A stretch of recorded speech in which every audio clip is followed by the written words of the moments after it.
Good morning students. Math class 12th में आपका स्वागत है।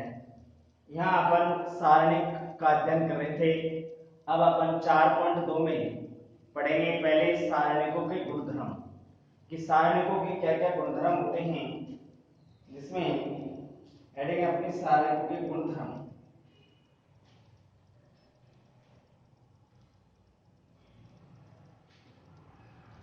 सारणिक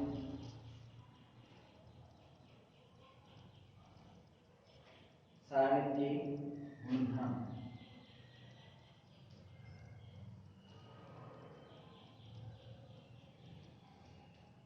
इनके बारे में अध्ययन करेंगे कि सारणी के गुणधर्म क्या क्या प्रॉपर्टीज है सारणी की।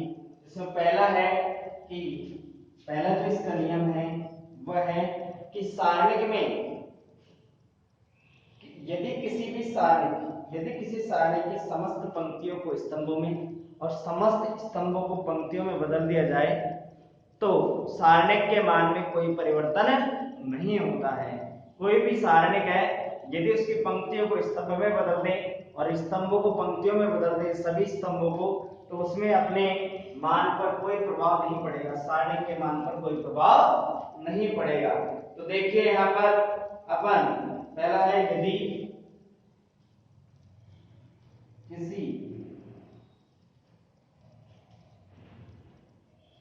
किसी सारणिक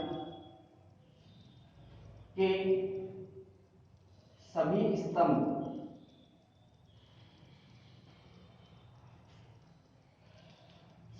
स्तंभों को पंक्तियों में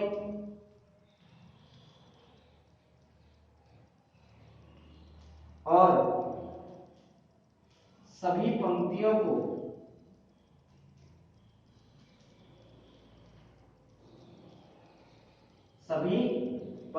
को स्तंभों में बदल दिया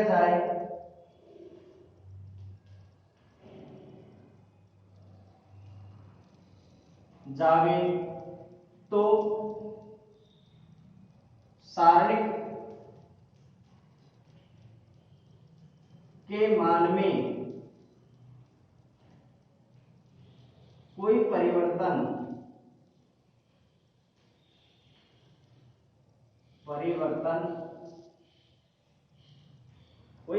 नहीं होता है।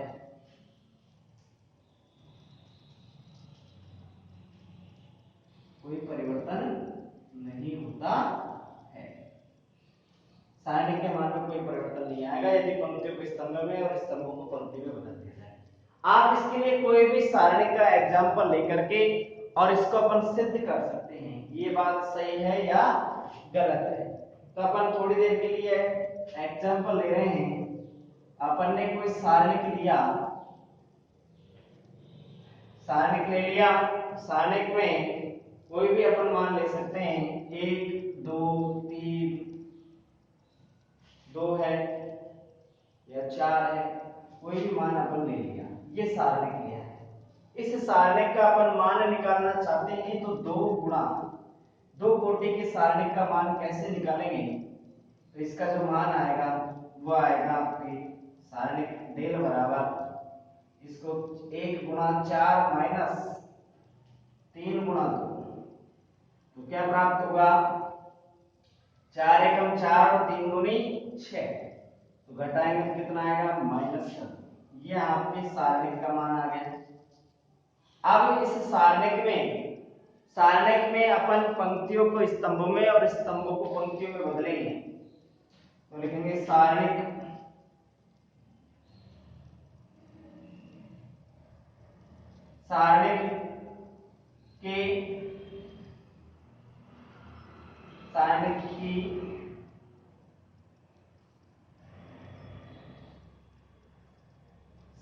की पंक्तियों को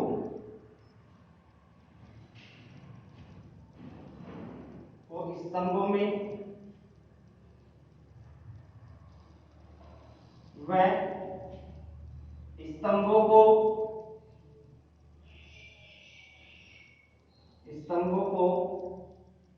पंक्ति में पंक्तियों में बदलने पर तो देखिए एक नया सारणिक प्राप्त हो जाएगा। इसको सारणिक 1 लगा देंगे। यहाँ पर del 1, यहाँ पर देखिए कि पंक्ति ये है, इस पंक्ति को किस में बदलें? स्तंभ में 1 2। इस पंक्ति को किस में बदलें? स्तंभ में, तो 3 4। अब इसका क्या ज्ञात करें? मान ज्ञात करें।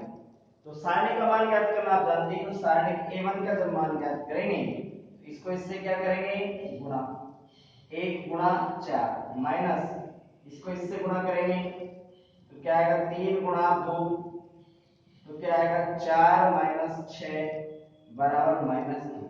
अतः आपने सिद्ध कर दिया कि सारणिक A बराबर है सारणिक A1 के।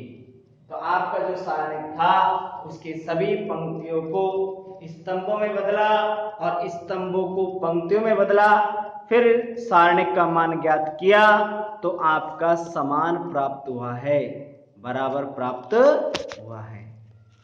ठीक है, तो ऐसी स्थिति में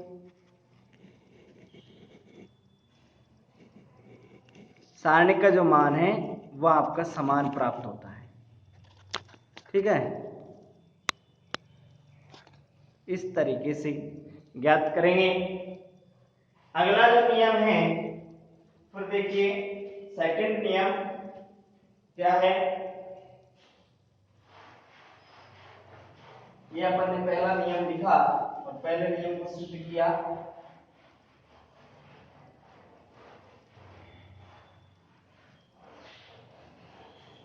दूसरा जो नियम है वो गुणधर्म है आपका, यदि किसी भी सारणिक, कोई भी सारणिक लें और उस सारणिक में किन्हीं भी 2 स्तंभों या 2 पंक्तियों को परस्पर विनिमय किया जावे तो उसके संख्यात्मक मान तो वही रहता है, लेकिन उसका चिन्ह बदल जाता है। संख्यात्मक मान तो वही रहता है परंतु उसका चिन्ह बदल जाता है। यदि किसी सारणिक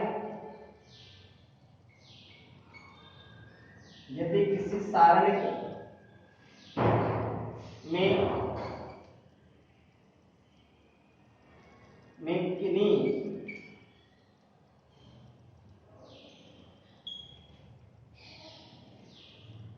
किन्हीं 2 पंक्तियों या स्तंभों को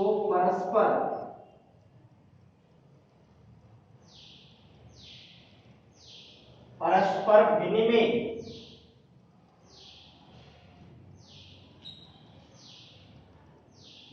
किया जावे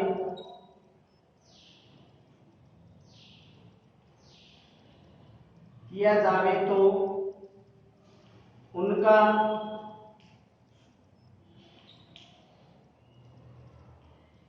संख्यात्मक मान समान रहता है।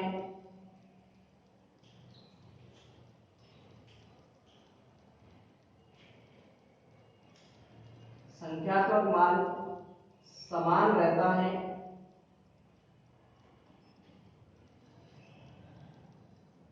परंतु सारणिक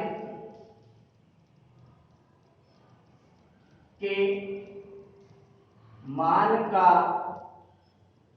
चिन्ह बदल जाएगा। चिन्ह बदल जाएगा।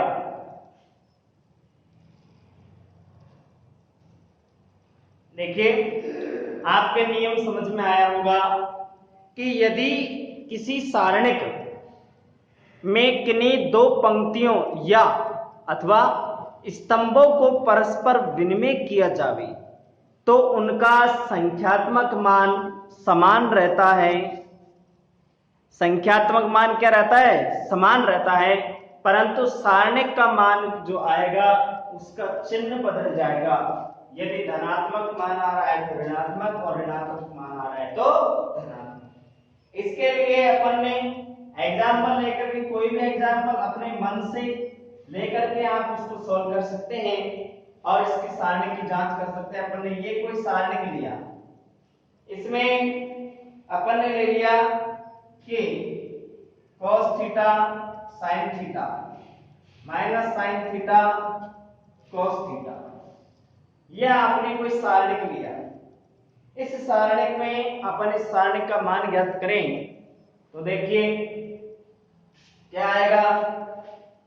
सारणिक बराबर, आपको पता है इसमें क्रॉस मल्टीप्लाई करेंगे, इसको इससे गुणा करेंगे, cos थीटा गुणा cos थीटा, माइनस चिन्ह सूत्र का है माइनस का sin थीटा गुणा sin थीटा। ऐसी स्थिति में आपको पता है कि cos को cos से गुणा करेंगे तो cos स्क्वायर थीटा हो जाएगा, प्लस sin को माइनस चिन्ह को माइनस चिन्ह से गुणा करेंगे तो sin स्क्वायर थीटा। अब आपने ये सब समीकरण खूब पढ़ी है, sin square theta plus cos square theta equal to क्या होता है 1। सारणी पढ़ी नहीं पढ़ी? नियम है अपना त्रिकोणमिति में, सूत्र है कि पहली सब समीकरण यही है कि cos square theta plus sin square theta बराबर क्या होता है 1 होता है, और चाहे sin square theta plus cos square theta बराबर 1 होता है। आगे पीछे कैसे लिख सकते हैं। तो आपका इस सारणी का जो मान आया वो आपका 1 आया है। अब कह क्या रहा है कि आप इस सारणिक में, नियम क्या कह रहा है कि इस सारणिक में आप चाहे पंक्तियों का परस्पर विनिमय करें, चाहे कोई भी दो पंक्तियों को परस्पर विनिमय करें, चाहे कोई भी दो स्तंभों का विनिमय करें, तो आपका जो चिन्ह है वो बदल जाएगा। अपन पंक्तियों का विनिमय करते हैं तो लिख रहा हूं मैं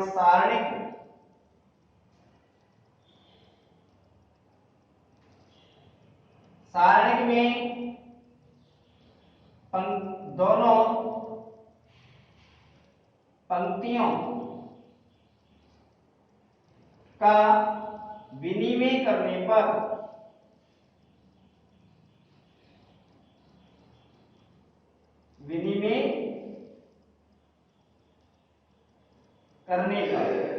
तो आप विनिमय कीजिए। पंक्तियों का विनिमय कर रहे हैं, इस पंक्ति से इसको उठाकर इसको परस्पर विनिमय। तो देखिए क्या आएगा, सारणिक 1 मान लिया अपन ने कि ये तो ऊपर चल जाएगा sin थीटा और cos थीटा। इस वाली पंक्ति को तो यहां रख देंगे, इस वाली पंक्ति को यहां रख देंगे, cos थीटा और माइनस का sin थीटा।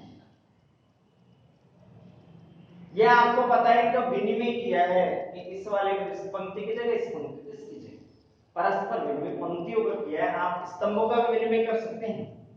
इसका ज्ञात करेंगे मान तो क्या आएगा, देखिए sin माइनस sin थीटा से गुणा होगा माइनस का sin थीटा गुणा sin theta, minus cos theta गुणा cos थीटा। cos थीटा को cos थीटा से क्या करेंगे गुणा, sin थीटा को sin थीटा से गुणा करेंगे। आपको पता है इसको इससे गुणा करते हैं और फिर इसको इससे गुणा करके घटाते हैं, तो आप घटाएंगे तो देखिए क्या आएगा, डेल 1 बराबर माइनस चिन्ह चाहे कॉमन ले लो, माइनस का sin square theta minus cos square theta. आप यहां से दोनों जगह से माइनस चिन्ह क्या आ जाएगा, कॉमन आ जाएगा। तो क्या आएगा, डेल 1 बराबर माइनस चिन्ह कॉमन लेने के बाद में बचेगा sin square theta plus cos square theta. आपको कोई सारणिक इसमें मान का पता है क्या होगा,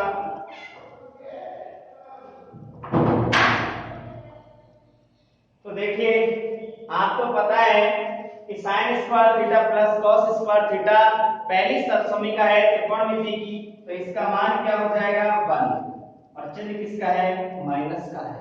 तो आपको इस डेल 1 का मान आपको -1 प्राप्त होगा, जबकि डेल का मान क्या प्राप्त होगा 1।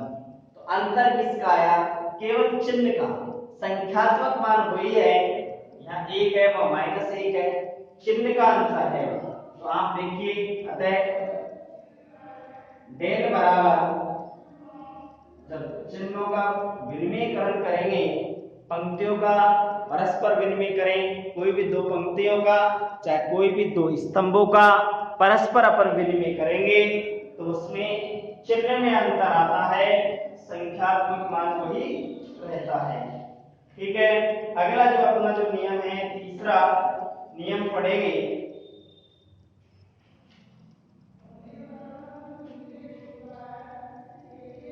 तीसरा जो गुणधर्म है इसके बारे में अध्ययन करेंगे।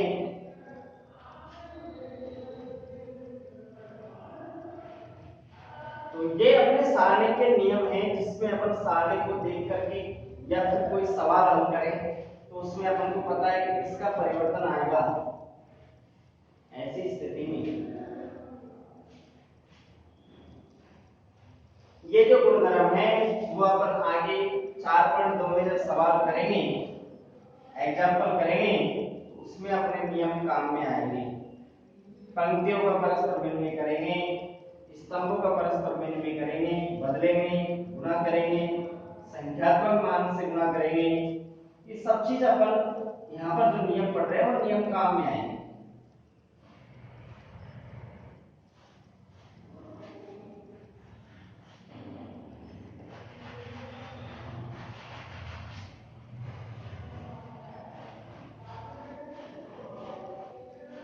ये अपना सारणी का टॉपिक चल रहा है जिसमें अपन सारणी के गुणधर्म पढ़ रहे हैं। तीसरा नंबर का जो गुणधर्म है उसे देखिए।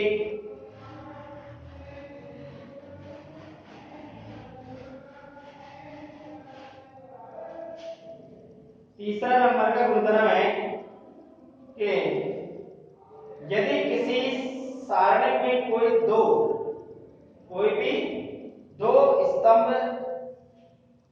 सर्वसम है। सर्वसम का मतलब होता है बिल्कुल समान है, या पंक्ति हो या दो स्तंभ हो परस्पर सर्वसम हो तो उनका जो मान आता है वो शून्य प्राप्त होता है, सारणी का मान। तो देखिए तीसरा नियम है आपका, यदि किसी सारणी में कोई दो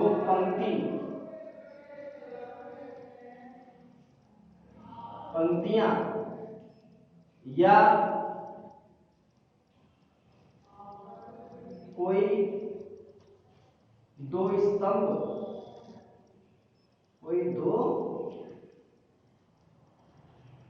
स्तंभ परस्पर सर्वसम, शब्द का पता है सर्वसम, सर्व का मतलब समान, सर्व का मतलब सभी जगह और सम का मतलब होता है समान। तो सभी जगह समान हो तो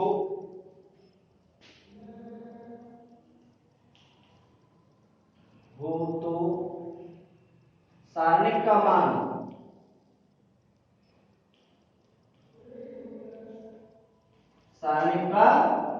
मान शून्य प्राप्त होगा।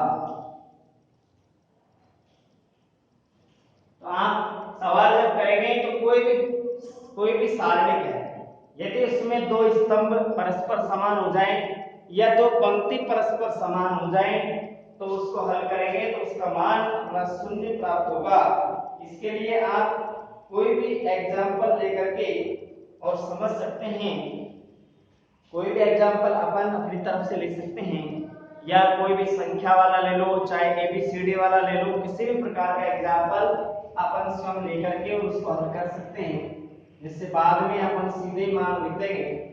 कोई भी इस तरीके का मान हुआ, जब दो सारणी समान हुए तो उसका मान क्या रख देंगे, दो पंक्ति समान हो गई या दो स्तंभ समान है कोई भी सारणी में तो अपन तुरंत लिख देंगे इसका मान क्या आएगा, शून्य प्राप्त होगा।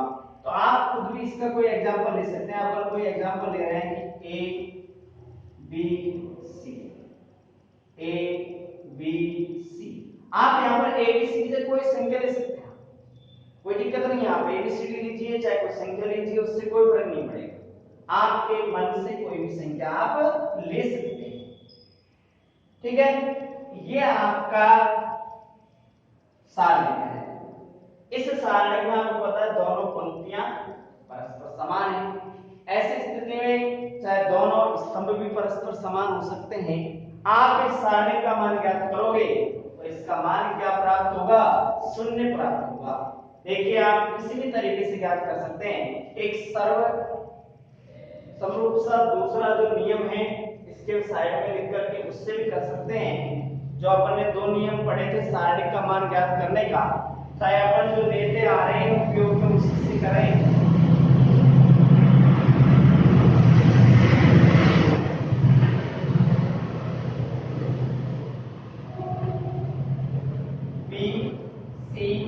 y z, माइनस चिन्ह आएगा b के लिए, a c x z, plus चिन्ह आएगा c के लिए, a b x और y। ध्यान से देखिए, यहां पर सारणिकों के नियम चल रहे हैं। आप किसी भी विधि से सारणी का मान ज्ञात कर सकते हैं। दो विधियों से अपन ने सारणी का मान ज्ञात करना सीखा है। इसमें आप ये अगर लेंगे, इस पंक्ति को छोड़ देंगे, इस स्तंभ को छोड़ देंगे, जो बच रहा है वो यहाँ लिखेंगे। ऐसे इसका मान तो यहाँ प्लस चिन्ह है, तो यहाँ किसका चिन्ह आएगा? माइनस। आपको सेकंड में भी चिन्ह का पता बताया था कि चिन्ह किस तरीके से लेंगे। प्लस है तो यहाँ माइनस, यहाँ माइनस है तो यहाँ क्या आ जाएगा अपने आप प्लस, एक छोड़ करके। तो अब यहाँ पर आप इसको a को लेंगे तो ये लिख लेंगे, ये b का नंबर आएगा तो माइनस चिन्ह लगाएंगे पहले, फिर इस वाली स्तंभ को और इस वाली पंक्ति को छोड़ देंगे, इस स्तंभ को और इस पंक्ति। तो आपका a x और c प्लस c का प्रयोग करेंगे तो c वाले तीसरे स्तंभ को छोड़ देंगे और पहली पंक्ति को छोड़ देंगे। शेष क्या बच रहा है? a b x और y।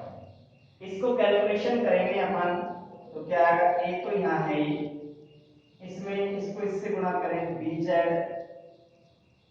Minus cy। ध्यान से देखिए, माइनस चिन्ह आएगा, b है, az या za ऐसे लिख सकते हैं, az minus cx plus c यहाँ है ay माइनस bx।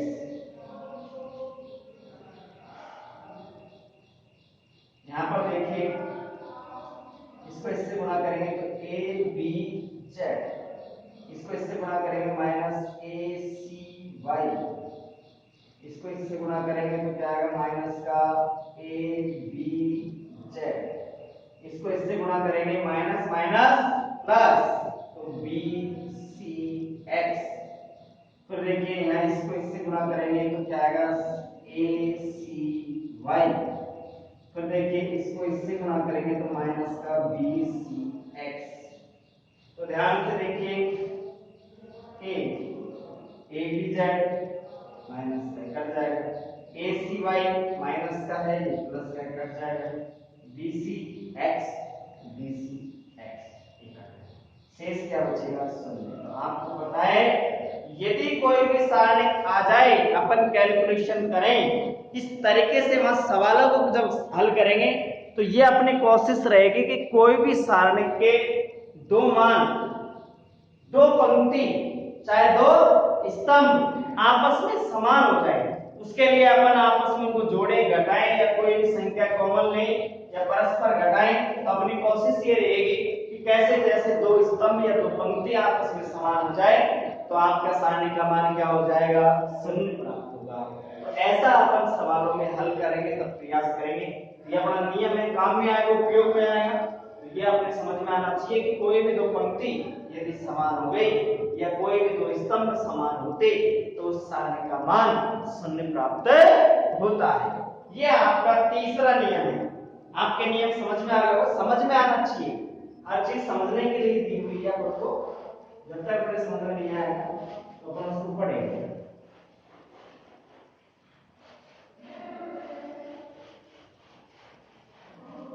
आगे नेक्स्ट चौथा क्वेश्चन, अपन चौथा जो नियम है इसका उसको पढ़ेंगे। सारणी के गुणधर्म पढ़ रहे हैं, चौथा गुणधर्म पढ़ेंगे।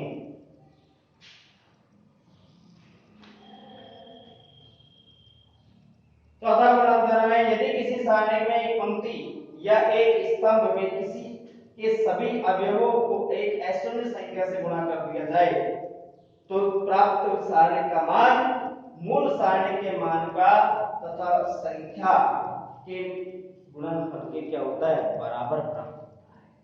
तो आप चौथा नियम जो पढ़ रहे हैं इसका वो पढ़ रहे हैं, यदि किसी सारणी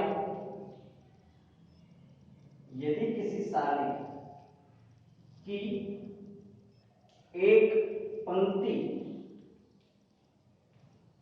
एक भी हो सकती है और दो पंक्ति भी हो सकती है, तीन को भी गुणा कर सकते हैं। तो यहां पर आप समझ लीजिए कि एक पंक्ति या एक स्तंभ, एक स्तंभ को के सभी अवयवों को, एक पंक्ति या एक स्तंभ के जब अवयव लेंगे तो सभी अवयवों को गुणा करते हैं, सभी अवयवों को अशून्य शून्य को छोड़कर अशून्य का मतलब शून्य नहीं होना चाहिए, शून्य के अलावा किसी भी संख्या से आप गुणा कर सकते हैं। तो इस चीज पर थोड़ा एक शब्द पर ध्यान दीजिए, अशून्य संख्या से गुणा करने पर प्राप्त सारणिक का मान मूल सारणिक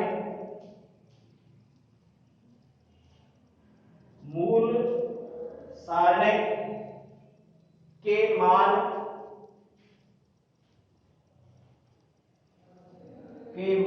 का मूल सारणी के मान का उस अशून्य संख्या से गुणनफल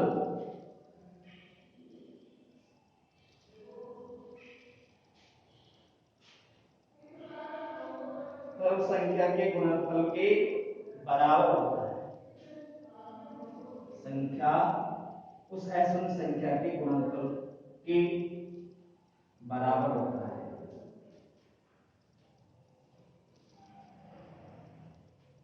समझ लीजिए कि क्या है नियम अपना यही है कि यदि किसी भी सारणिक है उस सारणिक में चाहे तो एक पंक्ति को किसी एक अशून्य संख्या से गुणा करें या एक स्तंभ को के सभी अवयवों को अशून्य संख्या से गुणा करने पर सारणिक का जो मान प्राप्त करेंगे और उस मूल जो सारणिक का जो मान प्राप्त करते हैं, मूल सारणिक के मान का उस अशून्य संख्या से गुणनफल के बराबर प्राप्त होता है, उस अशून्य संख्या के गुणनफल के बराबर प्राप्त होगा।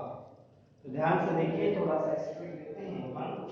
कोई भी आप एग्जांपल ले सकते हैं, जैसे एग्जांपल ले लिया आप कोई भी मन से किसी भी संख्या का एग्जांपल आप ले सकते हैं। डेल सारणिक ले लिया आपने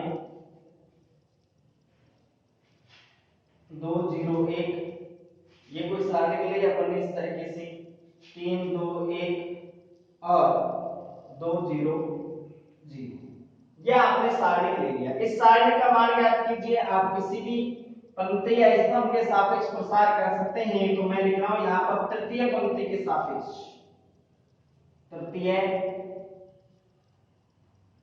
पंक्ति के सापेक्ष प्रसार करने पर इसका मान क्या आएगा। देखिए तृतीय पंक्ति के सापेक्ष तो आपने पहले भी कई बार मान ज्ञात करे हैं सारणिक के। मैं थोड़ा शॉर्ट से लेकर के चल रहा हूं। इस पंक्ति का जब नंबर आएगा तो प्लस चिन्ह माइनस चिन्ह और ये प्लस का आएगा तो प्लस का 2 अंदर क्या आएगा, इसमें इस पंक्ति को छोड़ देंगे और इस स्तंभ को छोड़ देंगे। ध्यान से देखिए, तो तो क्या आएगा 0 2 1 1 प्लस, अब यहाँ जीरो का नंबर है तो माइनस का आ जाएगा 0। अब यहाँ पर आप किसी भी सारणी को गुणा करेंगे, इस पंक्ति को छोड़ेंगे, इसको गुणा करेंगे, शेष को जब भी गुणा करोगे तो 0 मान प्राप्त होगा। यहाँ पे गुणनफल में 0 है तो 0 ही प्राप्त होगा मान, 0 0 है तो इन दोनों के मान ही 0 0 प्राप्त होंगे। इनके साइड को उपसारणी लिखते और गुणा करते तब भी मान वही आते, इनको उपसारणी लिखते साइड में और गुणा करते तब भी 0 ही आएगा। यहाँ पर उपसारणी लिखते फिर गुणा करते फिर भी 0 आएगा। ऐसी स्थिति में इसका जब मान ज्ञात कर रहे हैं अपन तो क्या आएगा, सारणी बराबर 2, कोष्टक में क्या आएगा, 1 को 0 से गुणा करेंगे 0, माइनस 2 को 1 से गुणा करेंगे तो 2, माइनस 2 को 2 से गुणा करेंगे तो माइनस की 4 प्राप्त होगी। अब मैं यहाँ पर किसी भी पंक्ति या स्तंभ को गुणा कर रहे हैं तो मैं कह रहा हूं कि यहाँ पर चाहे k से गुणा कर लो चाहे किसी भी संख्या से गुणा करें तो तृतीय पंक्ति को मैं k से गुणा कर रहा हूं।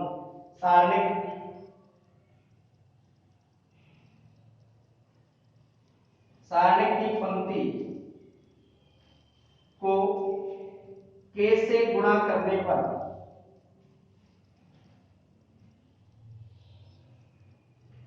k से गुणा कीजिए तो क्या आएगा, देखिए k से गुणा करेंगे तो k से इसको गुणा कर रहे हैं, पूरी पंक्ति को गुणा कर रहे हैं, तीसरी पंक्ति को मैं सीधा शॉर्ट में लिख रहा हूं 1 2 2 0 3 2 1, यहाँ पर 2k 0 से गुणा करेंगे तो 0 0 प्राप्त होगा। अब इस सारणी का मान ज्ञात करें, इसको मान लीजिए आपने डेल 1 कह दिया, इस सारणी का जब मान ज्ञात कर रहे हैं k से गुणा करने के बाद में डेल 1 बराबर, तो यहाँ पर इसका जो मान आएगा उसकी तरह प्रसार करें तो 2q, तृतीय पंक्ति के सापेक्ष इसका प्रसार कर रहे हैं, तृतीय पंक्ति के सापेक्ष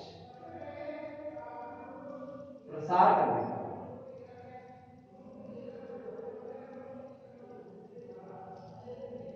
तो देखिए क्या प्राप्त होगा, यहाँ पर यहाँ ऊपर आ जाएगा 0 1 2 1 माइनस 0 प्लस 0।